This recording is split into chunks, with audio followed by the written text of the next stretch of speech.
Hi, it's Clark Reid with a look at tech headlines for today. And as always, we ask you if you like these little rascals, hit the thumbs up button, the little like underneath the video window. And you can also subscribe, too, by clicking on the little dingy bell right under the window, too. Who knows when or if Apple will release a folding iPhone, but with Samsung and others offering them for the last couple of years, they're definitely thinking about it. In fact, a new patent granted to Cupertino is for touch-sensitive control areas, including solid-state buttons on any surface of the current iPhone and a folding one. The touch-sensitive areas include the side and edge of the devices. In the patent description, the phones have curved sides where the touch sensor would live, but they don't have any touch-sensitive areas on the top or the bottom. And, of course, the entire screen is obviously touch-sensitive, and apparently the back as well. Now, this may never come into production. No one knows. Nor may a folding phone, but with Samsung having more success with those the last year or so, an eventual iFold phone, and okay, I made that up, so pay me a royalty, Apple, if you use it. It seems like a folder from Apple is a lot more likely with this patent. The Biden administration has unveiled new initiatives revolving around installation of 500,000 EV chargers in the U.S. by 2030. The funds from the bill passed last year. They total some $7.5 billion. And according to Engadget.com, as part of the initiative, Tesla has agreed to commit to open 7,500 of its superchargers to non-Tesla vehicles by the end of 2024. Tesla has been piloting open access in Europe since 2021. Tesla will get funds to equip the charging stations with the so-called combined charging system and offer smartphone-friendly payments to non-Tesla owners, too.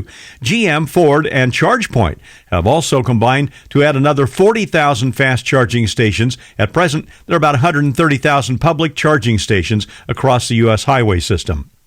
We may be nearing the end of the road for those long, sticky tags that airlines tag your luggage with. GeekWire.com says Alaska Air is making an electronic bag tag available to elite plan members.